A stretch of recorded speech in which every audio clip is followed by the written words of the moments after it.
Freudiana Radio, la voz psicoanalítica del mundo.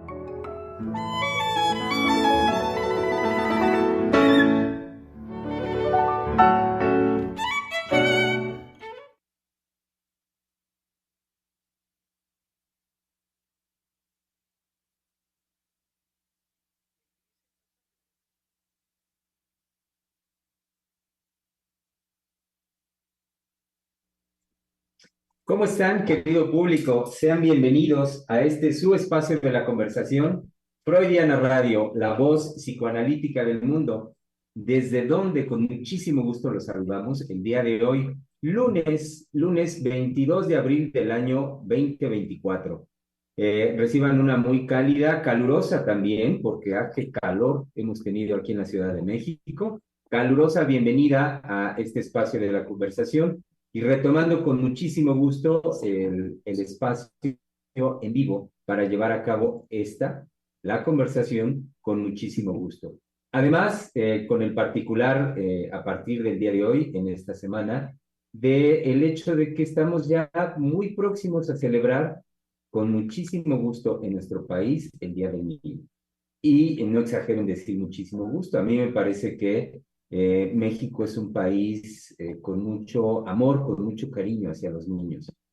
Por no decir un país un tanto niñero, me parece. Ah, sí, es Queremos niñero, mucho a los niños, sí. es niñero, naturalmente es niñero. Sí, sí, doctora. Entonces, por eso decía ahorita que es con muchísimo gusto, además, que viniéndose ya muy próximo el Día del Niño, la celebración del Día del Niño, pues para nosotros es además un gusto ponerlos al tanto de que este próximo sábado 27, ya el sábado que sigue, llevaremos a cabo, como es tradicional, aquí en el Centro de Investigación y Estudios Lacanianos, nuestra conversación con motivo del Día del Niño.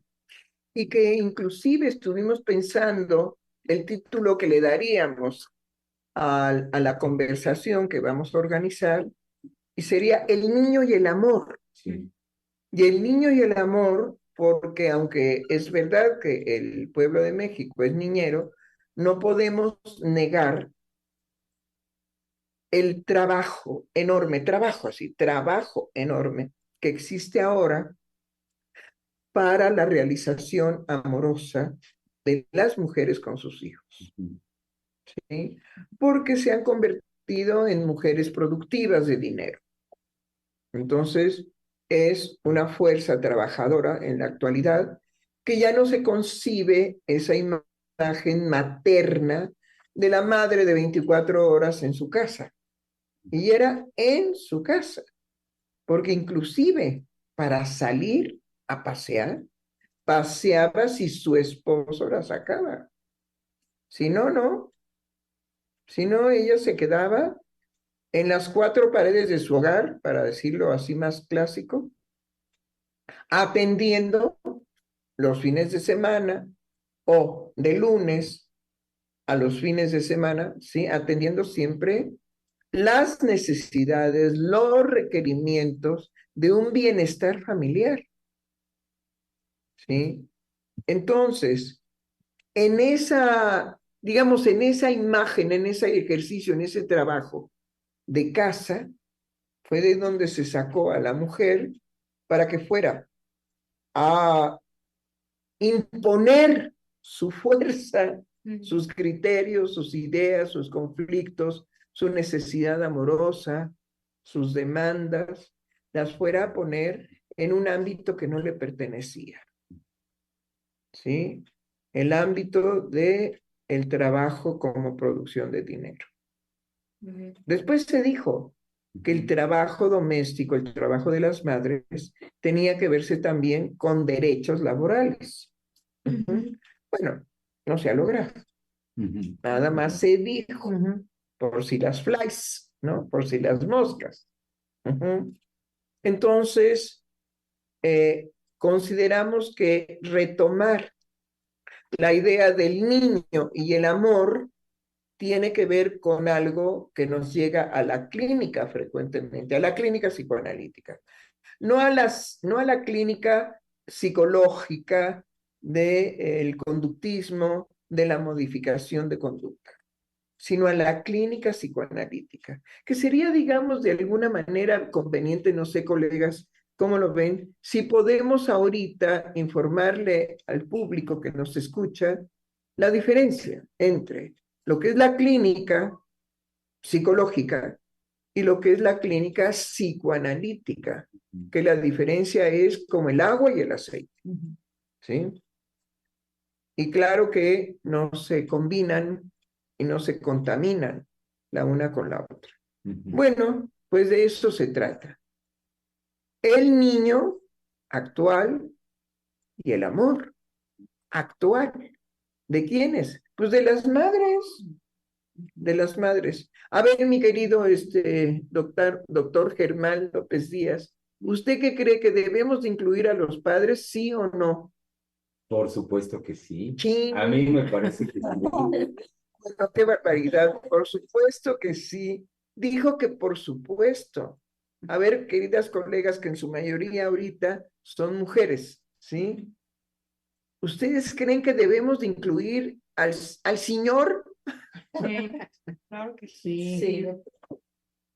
Bueno, pues podemos empezar por ahí. Perdón, es que pensé de inmediato, doctora, que en buena medida, cuando hablamos de la situación hoy, pues triste, de la soledad, del abandono que hay del niño, me parece que mucho de esta crisis actual comienza con, por un lado, usted señalaba en el momento en el que la mujer sale de casa y se vuelve productora de dinero. Y yo también relacionaba que simultáneamente con ello también está la ausencia, cómo se fue profundizando la ausencia también del padre en esa situación, del padre en ya no cumplir con la proveeduría para que la madre pudiera ocupar ese lugar en el hogar, pero no solo eso, porque muchas veces también se reducía a que el padre pues es el productor y el que mantiene, el Claro, productor del dinero. claro. No, sino que pues también estaba como una función dentro de la familia de orden, de representante de la autoridad, y en el mejor de los casos, bueno, pues el padre con el hombre y el padre ahí con su cariño. Es decir, Eso es muy importante, Germán. dando, brindando, haciendo sentir a los niños, a la mujer, su cariño.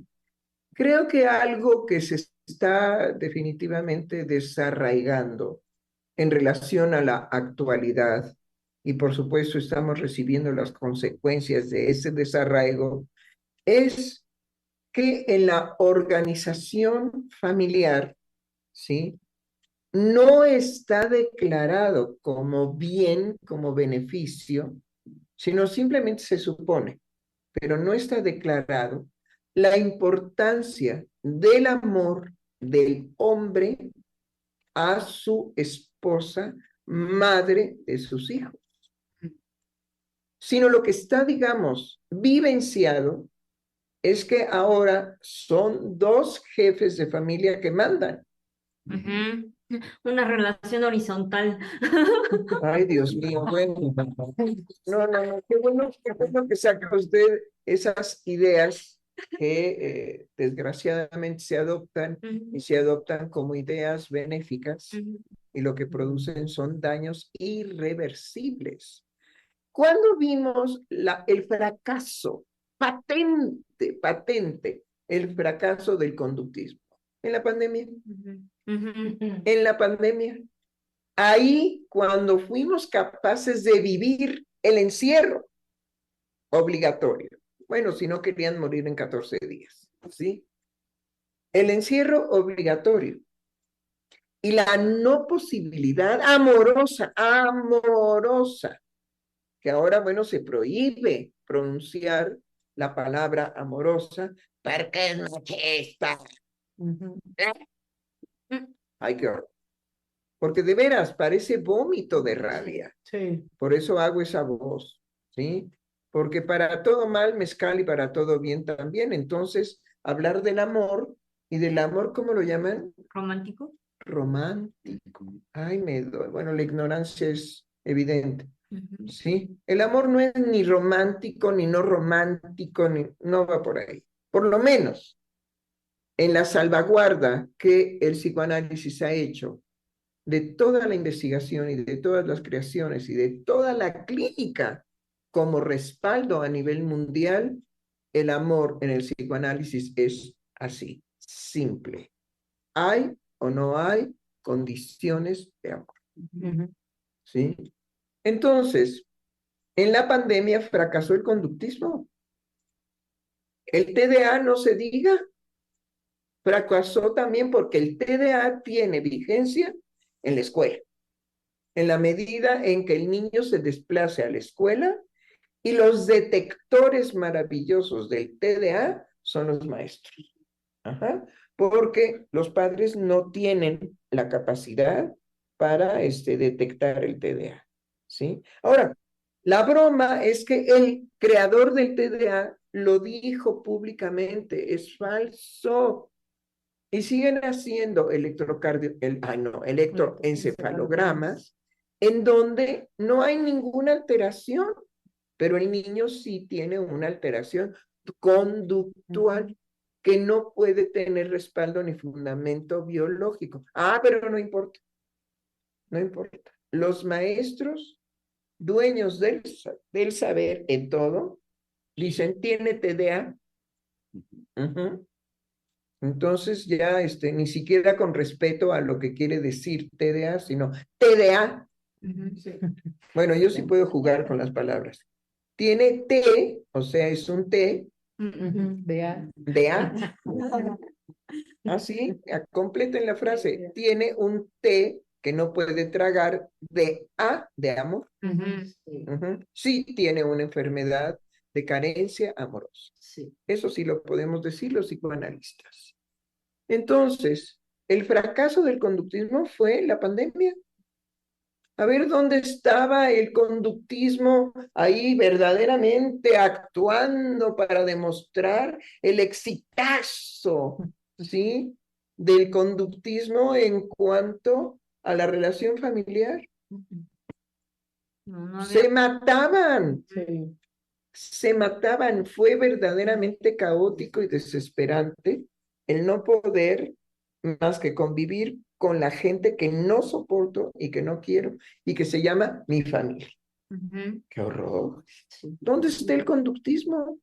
Sin embargo, todo lo que hubo a nivel psíquico no lo pudo soportar la psiquiatría tampoco, porque la psiquiatría no ha progresado en el desarrollo de fármacos. Tienen los mismos fármacos de hace 50 años. Dañando, digamos, como es la alopatía, ¿no? Se beneficia una cosa y se daña la otra. Bueno, entonces, ¿sí? También el fracaso de la psiquiatría. Pero indudablemente que lo que no fracasó, y es genial, fue que como los seres humanos tenemos que comer, florecieron todos los servicios de llevar a las casas alimentos. No importa que estuvieran carísimos y que el envío costara carísimo también, florecieron, se llenó la ciudad de motos, que era lo único que circulaba por todos lados, y bicicletas de estas personas que llevan los envíos a las casas, ¿no? Tanto de comida preparada como del súper a las casas. Claro. Y entonces fuimos capaces de vivir, más o menos que fueron 2 años y medio. Casi 3. Casi 3. Ok. Fuimos capaces de vivir casi 3 el fracaso del conductismo, el fracaso de la psiquiatría, el no fracaso del psicoanálisis, porque el psicoanálisis, por lo menos en cuanto al Centro de Investigación y Estudios Lacanianos, tuvo programas de Freudiana Radio que eran definitivamente resolutivos en cuanto que la gente podía hablar de su situación del miedo a la muerte y de la imposibilidad de vivir juntos. Freudiana Radio abrió precisamente esos programas para que la gente se comunicara, se expresara, dijera, como también abrió la atención por medio del teléfono, ¿sí?, telefónica o presencial, pero en la computadora, ¿sí? Vaya presencia, ¿no? Carente del cuerpo. El cuerpo no está está la imagen, pero la imagen no desencadena absolutamente ni el amor ni el odio, o sea, el amordio, si no está el cuerpo. ¿Por qué? Porque pues la imagen la podemos desaparecer con un clic. Sí, ¿qué iba a decir? Que bueno, es interesante porque eso fue pensado por usted en esa simultaneidad, tanto del recurso que había para llegar a los radioescuchas, que eran las comunicaciones, y la tecnología actual, en un fundamento psicoanalítico que usted siempre nos ha señalado de origen del ser humano, que es la voz. Ah, sí, Entonces, indudablemente. es una agudeza analítica que sostiene Freudiana Radio y que la va sosteniendo y que permitió que lo que se decía en Freudiana Radio fuera hacer existir la vida psíquica que estaba produciendo ya no un malestar, ya era una situación catastrófica en la vida de los seres humanos. Sí, fue una catástrofe realmente. Pero por eso podemos decir con toda seguridad, y el conductismo, pues fracasó. Y la psiquiatría, pues también, porque con sus fármacos antiquísimos, 50 años sin ninguna investigación, ni ninguna renovación, ajá, sí, pues abra la boca, ¿no? Y tráguese esto, y pues a ver cómo le va. Con su angustia, con su desasosiego, con el descubrimiento de que los cónyuges pues ya no se soportaban, podían mantener esa relación conyugal en la medida en que ella salía a trabajar, él salía a trabajar y encontraban sus satisfactores eróticos fuera del matrimonio, los dos. Hay una serie ahí media asquerosiona, bueno, asquerosa, porque pues los gringos no pueden más que untar mierda en la pantalla, sí, no siempre, pero muy frecuentemente, el sexo en la ciudad. Ay, Dios, qué novedad, ¿no? Pues que antes no había el sexo en la ciudad. Lo que pasa es que esa actividad erótica de la ciudad y el sexo, ¿sí? No consiste en lo que presenta la serie, porque lo que presenta la serie son las mujeres desinhibidas, o sea, fracasadas. ¿En qué? En el amor. Resulta que nadie las ama y que todo es una propuesta de relaciones que se supone que pudieran ser satisfactorias, pero que el objetivo es el acto sexual sin más. Y qué chistoso porque justo lo que se mantiene en la serie es el tabú de la satisfacción, es decir, no se toca nunca, sino se presupone que son relaciones sexuales satisfactorias, pero no, Bueno, no es no un por lo, abordaje de la... no por lo que ellas comentan. No, eso no se habla, eso no se dice. No, a lo que me refiero, mi querida colega, es lo que hablan entre ellas es fracaso, fracaso, fracaso, fracaso, fracaso. Es de lo que hablan y se emborrachan y hacen circo, maroma y teatro para poder, digamos, experimentar ese fracaso de que nadie las ama y que la propuesta no es amorosa, sino es tan concreta como puede ser la monta de un caballo y una yegua. Así. Que además puede estar hasta programada, porque si son pura sangre, bueno, en fin, ya, ¿no? Sí. Entonces, de lo que ellas hablan, nos corrobora la serie que es un vacío, un vacío, un vacío, sí. Un vacío. Sí, diga. Sí, porque al mismo tiempo es muy interesante que promueven un modelo de felicidad para las mujeres. Es lo que dice mi colega. Sí, exactamente. Y es interesante lo que usted señala, que justamente de lo que trata en el fondo la serie es de decir una y otra vez el fracaso de la mujer vía el no ser amadas.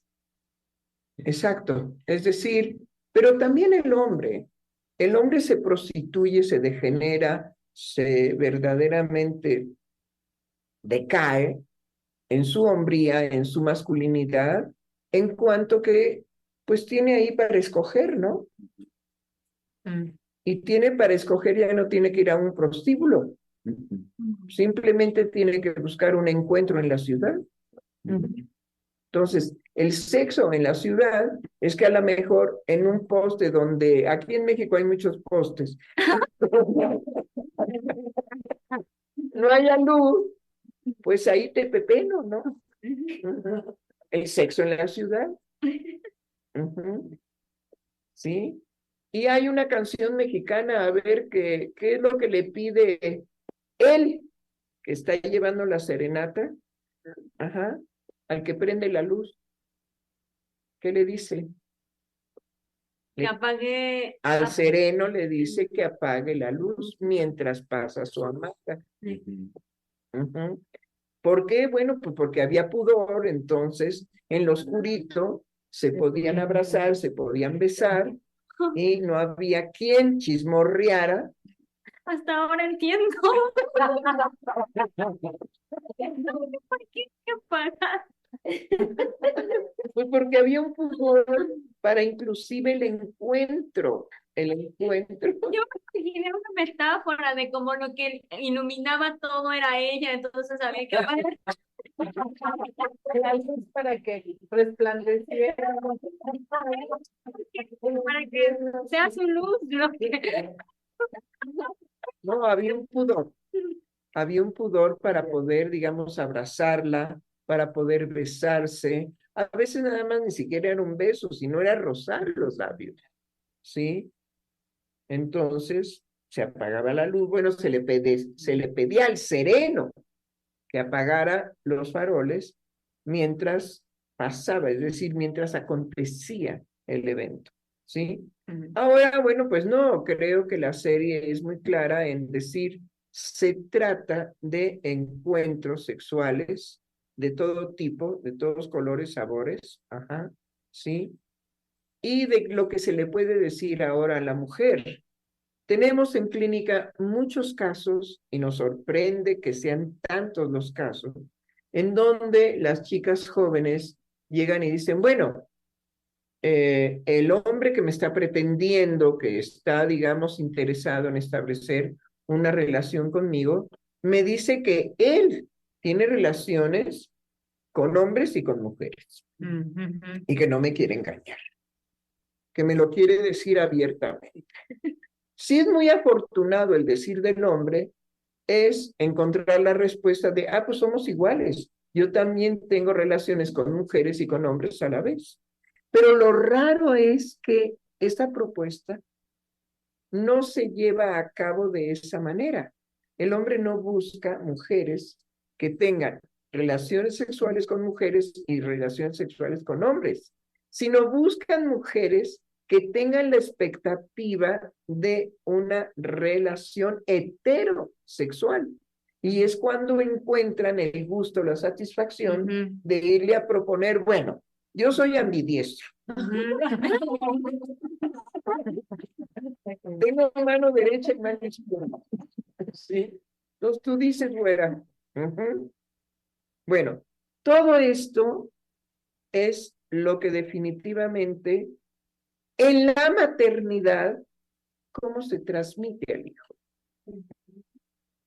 Porque la mujer en la actualidad está expuesta a ser precisamente atractiva por un acoso por parte, digamos, de los jefes que pueden ofrecerles ciertos beneficios, ciertas garantías.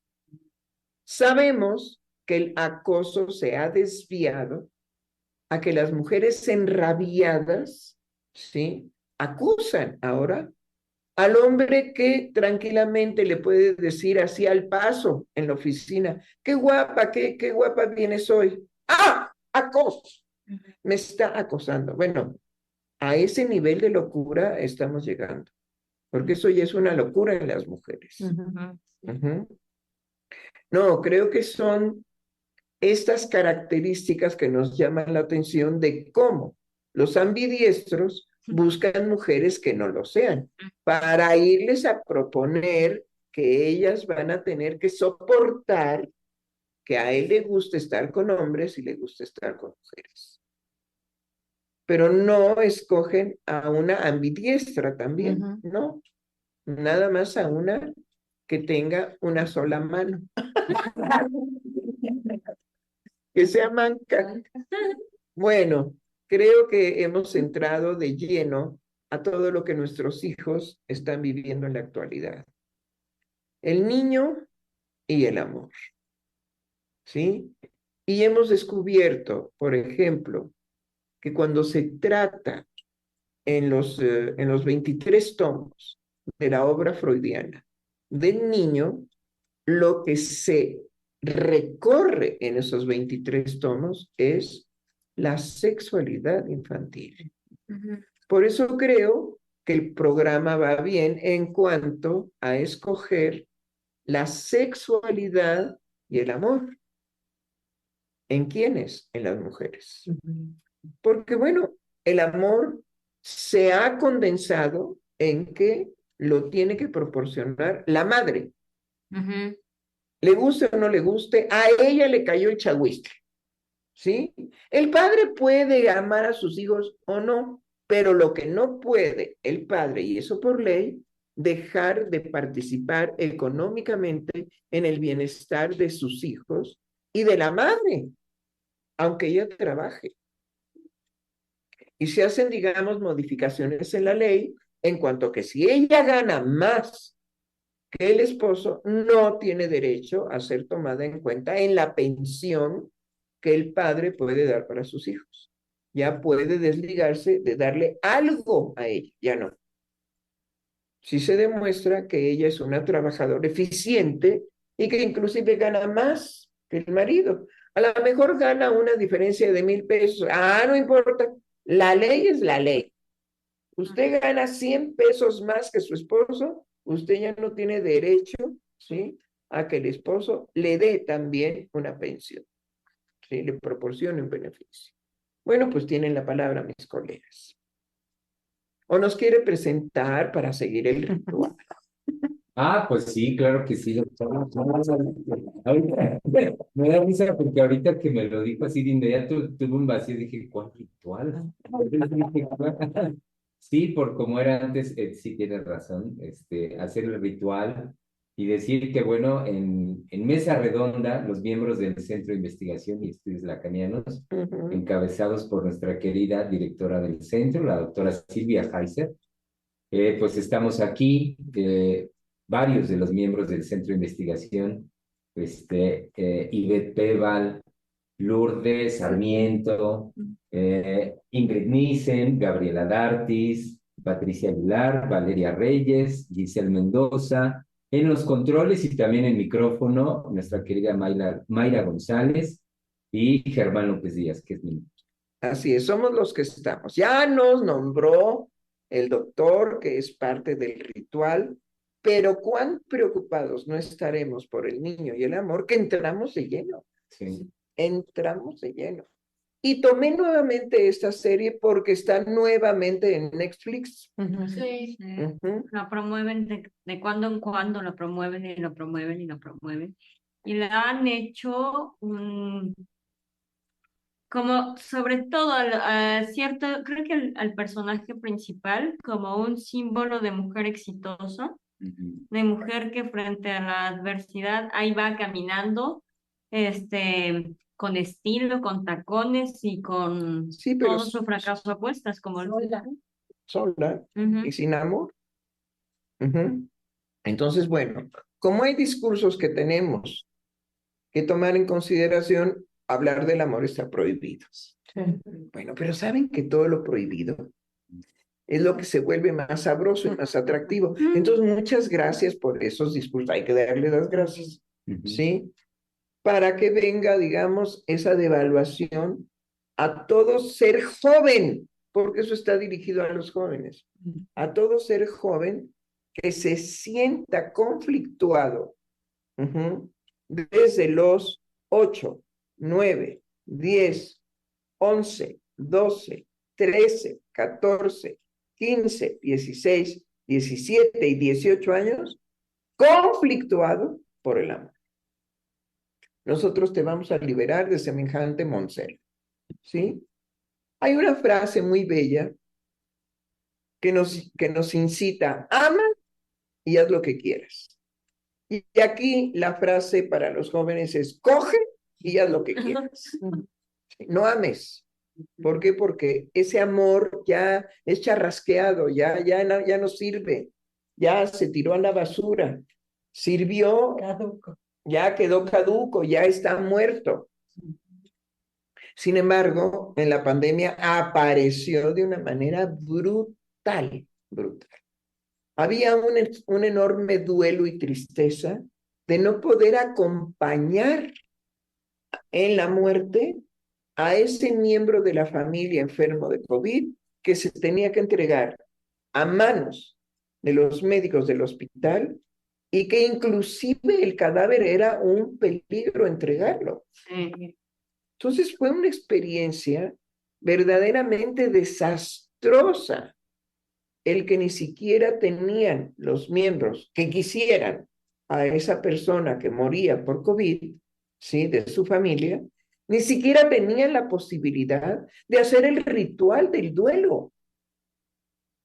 Entonces, todo eso quedó en un daño psíquico, en un daño afectivo a los grupos familiares de todo el mundo. Porque en todo el mundo cayó, digamos, esa disciplina. Y bueno, había razones. Ahorita justo está pensando en esta propuesta para los jóvenes, que lo que mucho se ve en las series, es intentar ponerle a los jóvenes el reclamo natural del joven de si tú no has podido sostener el amor, ¿qué vienes a hablarme a mí de amor? Entonces, Pero ¿qué es sostener el amor, según el joven? bueno, que hacen referencia en relación a, yo vi que mis papás o se golpeaban o se peleaban o nos, bueno, de fondo están, no se amaban y estaban juntos. Entonces, ese desengaño en el joven, cuando empieza a cuestionar las figuras paternas, Como si cuando los ideales, como si tuvieran derecho ajá, a justificar, digamos, lo que los discursos torcidos, exacto. ¿sí? Como es el punto de entrada, digamos, pienso, ajá, de los discursos, a que, pues, si el amor, ay, perdón. Sí, es que tiene la voz muy aguda y me cae aquí en mi oídito. Entonces, Le hablo justo directo al oído. Ahí mejor. sí, mucho mejor. Ah, ok. O me puedo cambiar de lugar. Ah, Así ya no le. mucho mejor, Me paso por acá. sí. No, pero no me acerque el micrófono, porque si hablo muy fuerte, entonces de todas maneras se escucha. No, ahí está bien. Ajá. O sea que si entran como en ese punto de no solo, bueno, de meter en el mismo costal las figuras paternas, los ideales y los ideales sociales, entrando el amor como un ideal social que nunca ha existido y que por lo tanto se tiene que cuestionar y en el cuestionamiento degradar. Entonces, lo que pienso es que creo que iba a decir. No, sí, es que me parece muy importante lo que usted trae, porque podemos discutir la maldad que hay en aprovechar para los jóvenes. ¿Tus padres se amaron? No, ¿verdad? La generalidad es no. Entonces, ¿tú por qué andas tan estúpidamente buscando el amor para ti? ¿Que no te das cuenta que no existe? Como me comentaba una persona, no es precisamente un paciente, pero es una persona que le gusta platicar conmigo sobre psicoanálisis.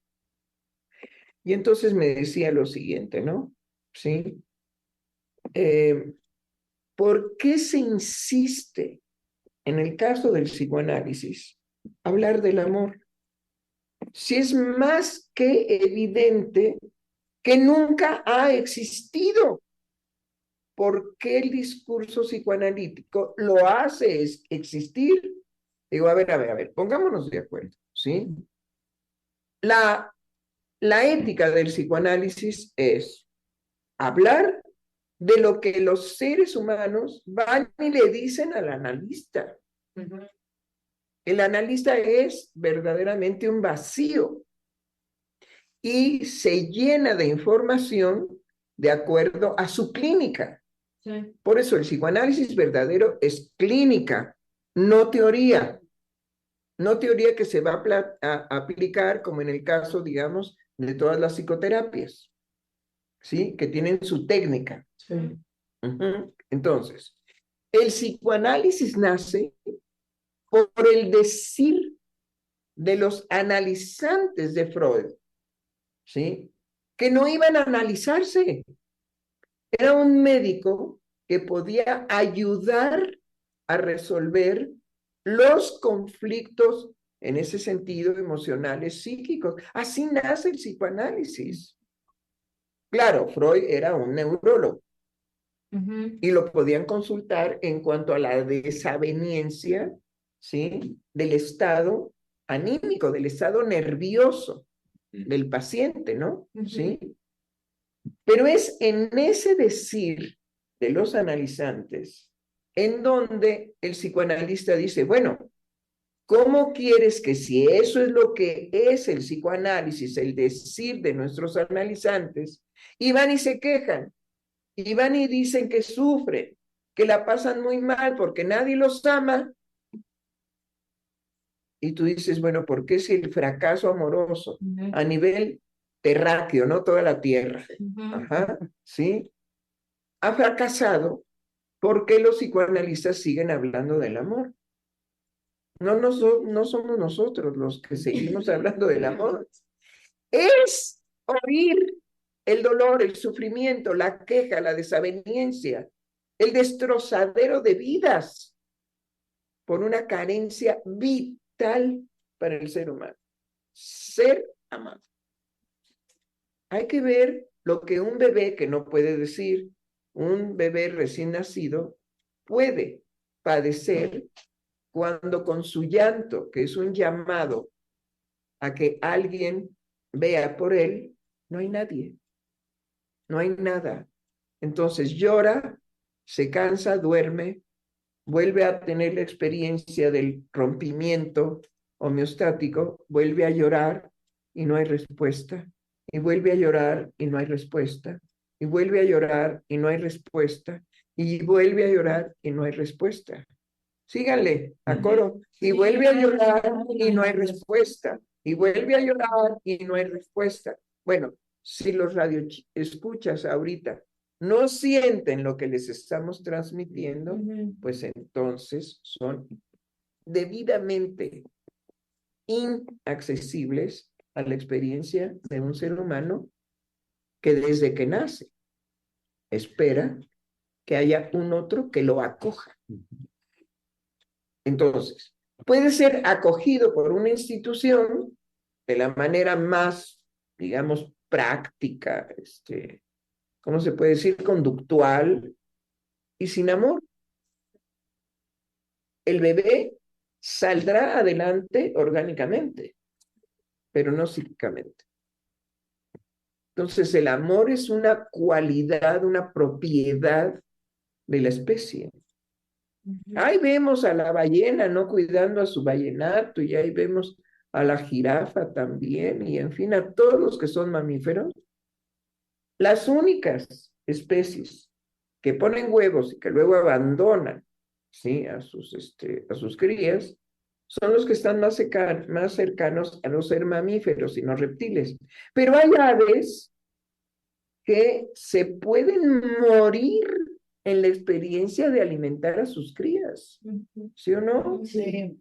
Y luchan desaforadamente por alimentar a sus crías. Y van y hacen, digamos, nidos inalcanzables por el ser humano para proteger a sus crías, pero también para protegerlos de los animales que pueden atacar sus crías. Eso el ser humano no lo interpreta como ser humano ave. No nos convertimos en ave para entender a las aves, ni en chango para entender a los changos. inmediatamente decimos, esa conducta animal es amorosa. Entonces es el ser humano el que lo verbaliza. Sí. Y como también, o sea, no viceversa, pero de un modo opuesto, encontrar la monstruosidad, pero así en puro, en un ser de 7 o 8 años que empieza su vida y que ya no hay rastro, ya no hay registro, digamos, en su decir, en su palabra. Luego por una experiencia propia, cercana, o sea, de hace poco, que no hay, o sea, yo no tenía frente a ese evento de escuchar a ese niño otra palabra para decir que es un monstruo. O sea, pero así, digo, más allá de incluso... Pero todavía no ha podía, dicho de qué se trata. lo puedo, no, ok. No, nada más decir de qué se trata su asombro. Mi asombro, o sea... Que a los 8 años que tiene el niño, Ajá, podía tener una, es que no sé cómo, vaya, sin decir textualmente lo que dijo, extraer de ahí como Una frialdad. no, es una una monstruosidad. monstruosidad. Es que era más allá de la maldad. Lo que ella registra es que en ese niño de 8 años ya no había ningún registro del amor en él. Sí, y también ahorita cuando usted me señala nuevamente monstruosidad, pienso en la deshumanización. Bravo. O sea, no hay un registro de humanidad en un pequeño de 8 años. Así es. Y es que ahí, bueno, ahorita retomo la vivencia, ahorita que usted nos hacía experimentar esa angustia que produce el no amor, la no respuesta del otro, la no presencia del otro, el no acogerse del otro. O sea, lo primero que pensé fue cómo ya en nuestra vida cotidiana encontramos entreverados en esos discursos feministas, cómo hay que proteger que ya no hay una preocupación de la madre por estar, por existir, por ingeniárselas, por el encuentro, por la presencia. O sea, ahorita en la línea que estoy escuchando es cómo ya no están favoreciendo el que el otro no se quede en esa monstruosidad. Claro, bueno, pero es que viene, la monstruosidad se gesta, es decir, ¿por qué podemos decir a los 8 años monstruo? Porque es encontrarse con que en el niño a los 8 años, por lo menos en este caso, ¿sí? No hay evidencia de una vivencia amorosa por parte de los padres. Entonces, él, ¿sí? Se desarrolla y crece de esa manera.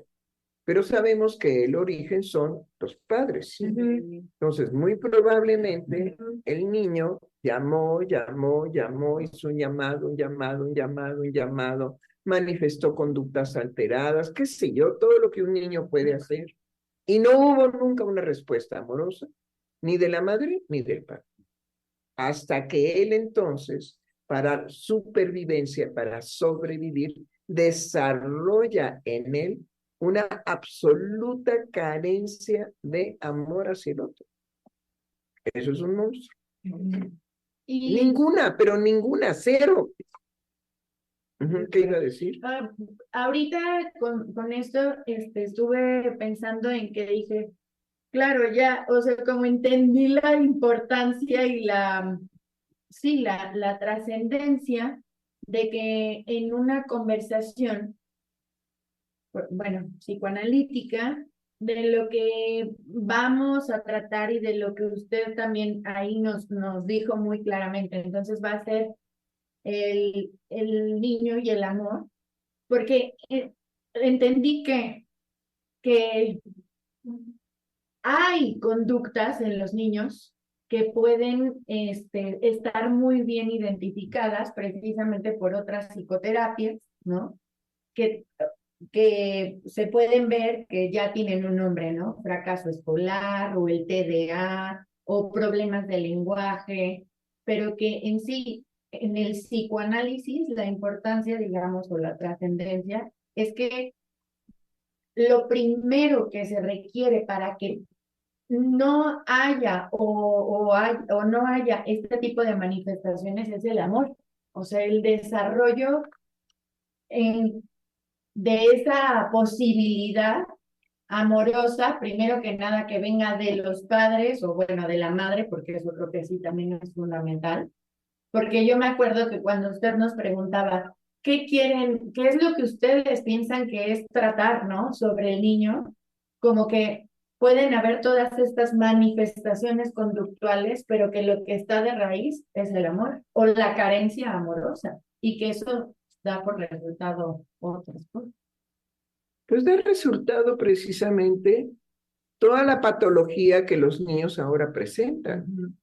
Y dependiendo del nivel socioeconómico, podríamos decir que en la actualidad ya no es la madre la que se encarga de resolver lo que le pasa emocionalmente a su hijo, sino es un especialista, ¿sí? Y es un especialista porque ella resulta incapaz. Es decir, lo que había anteriormente, aunque la madre no fuera letrada, como se decía, ¿sí? Tenía la intuición materna para tomar, digamos, a su hijo, niño o niña, y preguntarle, ¿qué te pasa? ¿Por qué no estás haciendo en la escuela lo que te demanda la escuela? Algo te está pasando. Entonces puedes hablar conmigo, puedes estar seguro de que tú y yo encontraremos una solución. Pero bueno, estaban vigilantes de que el niño no, es que es burro, no, es que es flojo. No. Eso corresponde al desamor materno. Sí, sí, ahorita lo que usted va mencionando, doctora, a mí me hace pensar todas esas situaciones que no se dan en la actualidad. Es decir, en el momento en que el niño ya está en las condiciones dadas para que tenga lenguaje, por ejemplo, no verbaliza nada. Ay, doctora, está tocando usted un punto crucial. Una situación sintomática de nuestro tiempo es que los niños no hablan. ¿Pero por qué? Porque los padres son mudos. Sí, siga ahí. Sí, y además porque los padres son mudos, ¿sí? Hay un retraso en el lenguaje terminable. ¿Y qué es lo que resuelven las madres? Bueno, resuelven y no. No habla, entonces no, tiene que ir con el especialista. Es decir, mi responsabilidad como madre es llevarlo con el especialista. Recuerdo un caso, tenía la niña como 1 año y medio y la traen y es que me dijeron que tenía que venir con un psicoanalista porque no habla. Dice, pero ¿cómo un psicoanalista qué va a hacer con mi niño? Si yo como mamá, me decía la mamá, yo como mamá la llevaría a una terapia de lenguaje. Le dije, ¿por qué no la llevó? Porque hay algo que yo quiero saber qué es lo que le pasa a la niña, porque no habla. Entonces, ya entraron las dos y a ver, ¿quieres, te gusta la muñeca o la pelota? No me acuerdo, y nada más señalaba. Y la mamá decía, ¿quiere la pelota? Le dije, por eso está usted aquí. Claro. En esa situación y ahora con los famosos dispositivos, los teléfonos, las tabletas, todo eso, les resuelven, bueno, creen los padres que resuelven. Es que a mí me da mucha risa porque luego les preguntan a esa aplicación que se llama Siri, oye Siri, ¿qué voy a hacer hoy? Porque estoy aburrido. Entonces, digo, ¿cómo hablarle al aparato? Porque el aparato sí le responde. No, y además el aparato está ahí. Ahora, pero eso para ciertos niveles socioeconómicos. Eso, ¿sí? Porque el pueblo del presidente López Obrador, ¿sí? No tiene esos niveles, ¿sí? Tiene los otros que hay que rescatar. ¿sí? La posibilidad de la plática con los abuelos, que ya no se lleva a cabo, ¿sí? La posibilidad de la plática con los primos, para que nos digan, pues, cómo es el asunto con las niñas, ajá, qué tengo que hacer yo, pues, con mis genitales, que muchas veces me alteran. Pues eso antes se resolvía con los primos. Los primos que eran más grandes, a lo mejor estaban más tontos, pero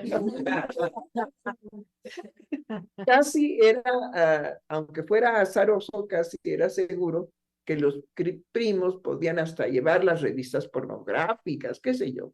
Había finalmente una comunidad que se encargaba de escuchar el sufrimiento, la angustia, las pesadillas, el temor a ir a la escuela y no entender nada. Había comunidad, había familia que se hacía cargo de eso. Ahora son los especialistas, ¿sí? Y hay cosas muy ventajosas, como por ejemplo el trabajo de nuestra colega aquí presente de Lourdes, Sí. ¿sí? Que es una delegación de Iztapalapa, por cierto, ¿no? Así es. No nos quiere platicar por qué en el programa del trabajo, digamos, de esta alcaldesa, es una alcaldesa, ¿sí? Tomó en consideración que era importante abrir un espacio psicológico, no psicoanalítico, porque el psicoanálisis no debe ser mencionado. Lo que se considera ciencia es la psicología, ¿no? Sí. Entonces, bueno, ella, por supuesto, es psicóloga.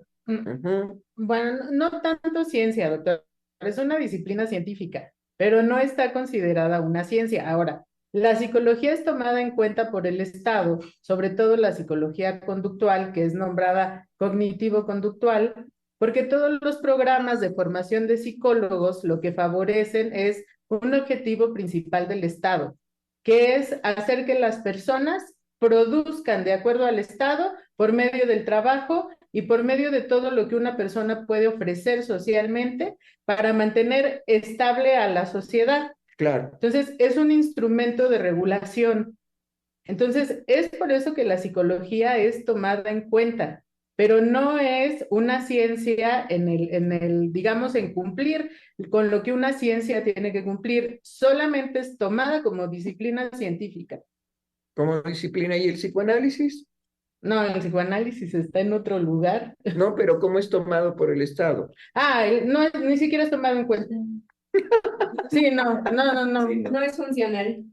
Vaya, bravo, siempre hay una frase que lo identifica. No es funcional, no funciona. Bueno, entonces, a ver, platíquenos.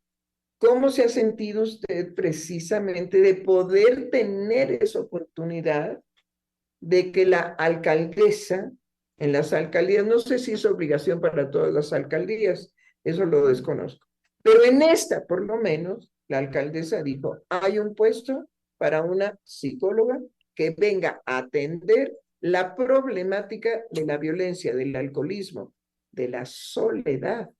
Eso no lo dijo ella. No. Nada más de la violencia y el alcoholismo, ¿no? ¿Qué más?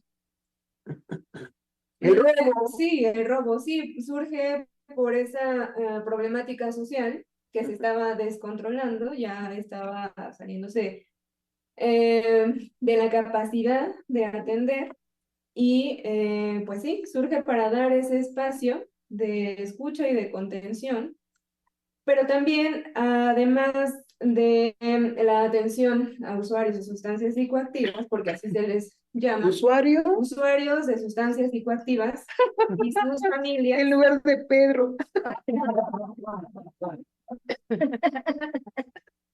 Además de ese espacio, pues está justo también la atención para terapia de lenguaje, atención a niños, a jóvenes, y bueno, hubo una ocasión en una capacitación donde justo los psicólogos ya no sabían qué hacer, ya no sabían cómo atender a ese niño, a ese joven que les decía pues todo su sufrimiento y todo su dolor. Ya no era suficiente las técnicas y la metodología que principalmente el cognitivo conductual propone. la reducción de la ansiedad, etcétera. Principalmente no había esa escucha ni ese acoger sentir del niño, del joven. Bueno, es increíble. Sí. Entonces, bueno, no existimos para el Estado. Ajá.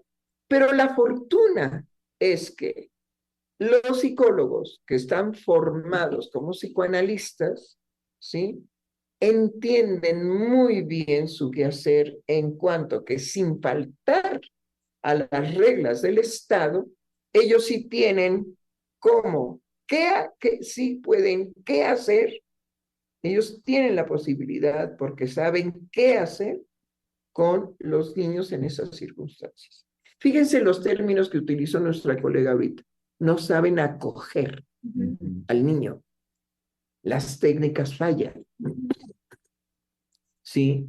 Y en el momento en que el fracaso de los psicólogos se presenta porque las técnicas fallan, ¿sí? Bueno, yo recomiendo que ellos se analicen. Sí.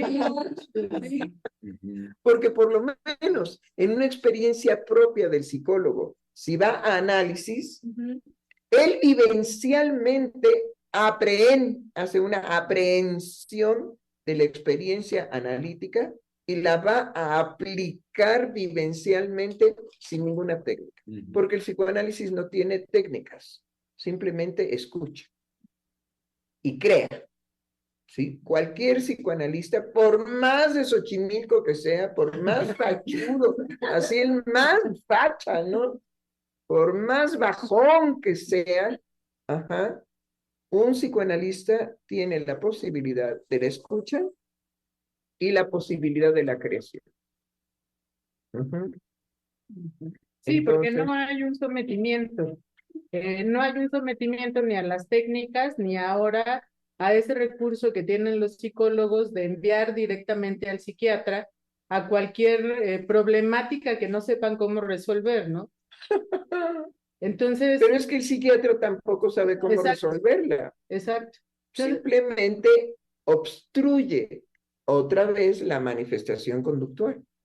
Opera sobre la conducta desde una posibilidad de alteración orgánica. Impide la manifestación de la conducta, pero no cura. Desde tiempo inmemorial, la psiquiatría no cura. Lo que sí es fantástico, que aunque no han trabajado en 50 años para la investigación, ¿sí?, de la locura actual, de la psicosis actual, ¿sí?, que deambula por las calles de la ciudad, ¿sí?, al menos el fármaco, ¿sí?, al obturar la manifestación psíquica que se da en forma de conducta, el sujeto descansa. Eso lo tenemos que decir. El sujeto descansa. Pero posteriormente, ¿qué pasa? ¿Qué le pasa a los psiquiatras? No se toman los medicamentos. ¿Por qué?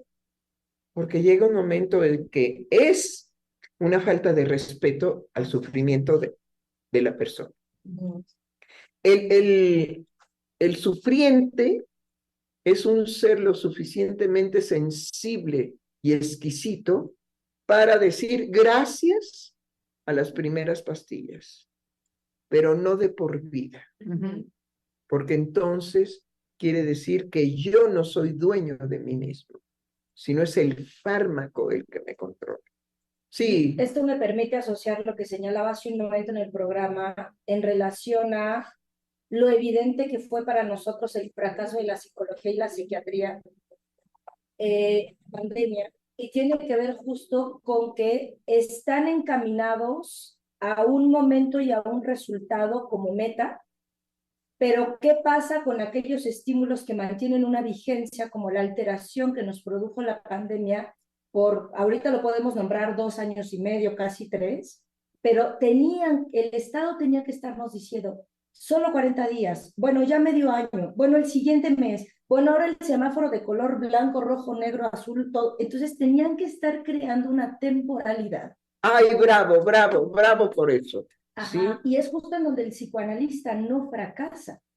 porque sabe que lo psíquico está operando siempre en tiempo presente en la intensidad del primer instante del impacto. Entonces, la psicología y la psiquiatría, una vez que no cumplen el fin o que cumplen el fin del primer medicamento, pues ¿qué hago después? Nada. Nada, ahí se quedó verdaderamente paralizada, porque ya no era una cuestión de decirle a la gente que se trataba de una temporalidad cronológica o de los colores del semáforo, para que uno pudiera ir creando un temple de su propia angustia. Estaba totalmente rebasado. Sí. Entonces, me parece que ahí la diferencia radical y lo que nos compete al encuentro que ahora recibimos con los niños es justamente cómo ha operado eso cotidiano, eso atemporal en el niño que se registra en la angustia de su llamado y cuando el otro no está. Y cómo hoy eso se expresa cotidianamente de distintas maneras. Así es. Creo que vamos a ir cerrando, ¿no? Sí, doctora, justamente estamos ahorita, 1:20, nos quedan unos 10 minutos, ¿sí?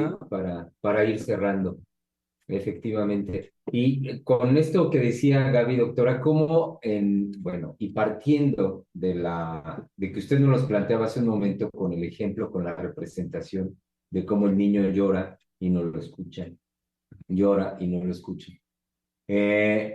Pensé también con lo que decía Gaby, cómo, claro que para las personas pudiera sonar como algo de índole concreto, muy concreto que se puede llevar a cabo y cómo pasa en la vida cotidiana de sus hijos o de los niños que estén cerca.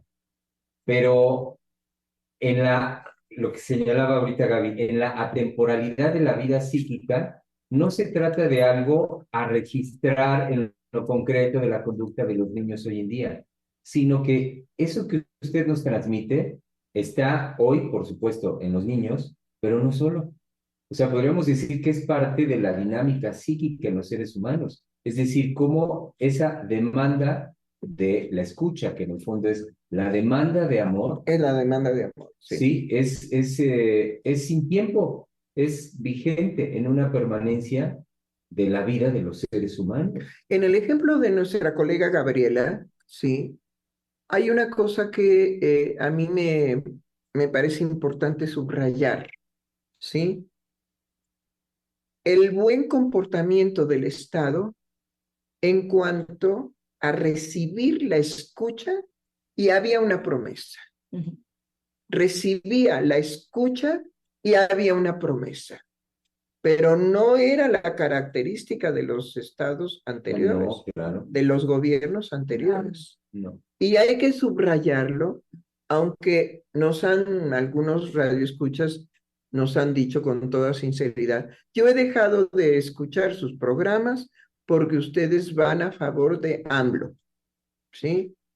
Bueno, si esa es una división amorosa, lo agradecemos.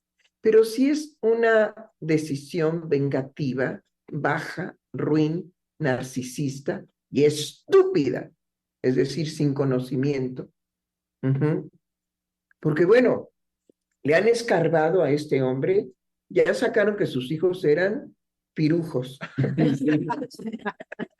Sí. Que ya eran tan pirujos como los hijos, digamos, de la Xóchitl, ¿no? ¿Sí? Igualitos. Bueno, la cuestión es que no hay manera de corroborarlo. Sin embargo, la fantasía y la sugestión, en función de la satisfacción del odio, porque yo estoy de acuerdo que odien a López Obrador en cuanto a lo que les quitó a los perversos, ¿no? Pero ¿y los otros?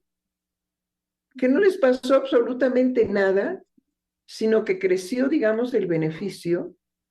¿Cómo es posible que igual tengan la hazaña y la satisfacción de odiar? Porque, bueno, nosotros manejamos eso. Odiar porque sí, nada más por el gusto de odiar, es una satisfacción enorme en ciertos personajes. Pero también amar en esa intensidad, ¿sí? Es muy satisfactorio. Lo que pasa es que los seres humanos son libres de escoger por dónde iría su satisfacción. Ahora, muy bien, ¿Cuál es el compromiso entonces de Freudiana Radio, de la conversación? Los estamos invitando a la conversación presencial. ¿Qué día? Este sábado 27 de abril. Sábado 27 de abril, ¿sí? Los estamos invitando. ¿Por qué? Porque lo presencial y lo que podemos discutir en ese momento, para nosotros es valiosísimo, pero para ustedes es vital. Entonces, no se hagan. Tienen que asistir. Sí. Pero tienen que asistir simplemente por amorosos, no porque yo se los obligue, sino porque tenemos que hacer frente a que los niños no sean tan abandonados como en la actualidad se sienten y se experimentan y se vuelven malos. Sí. Y se vuelven odiosos, gritones, berrinchudos, no quieren comer, duermen mal. Es decir, te jodo. ¡Qué genialidad de los niños! Para protegerse de la carencia amorosa. Bueno, creo que podemos ir cerrando. Sí, doctora. Y recordarles que es obligatorio asistir a la conversación de este sábado. Así es. ¿Por qué? Porque tenemos que hacer frente. Y no es lo mismo, aunque haya programas de Freudiana Radio, no es lo mismo que su presencia y lo presencial de nosotros. Asistan, vayan. Muy bien. Nos veremos entonces el día de mañana en esta linda conversación, en esta, pues también ya tradición, doctora, porque fuimos gestándolo como una tradición en este espacio, en el Freudiana Radio, que sea el espacio de la conversación. Así es, así es. Entonces, bueno, mañana aquí pues estaré. chao, queridos radioescuchas.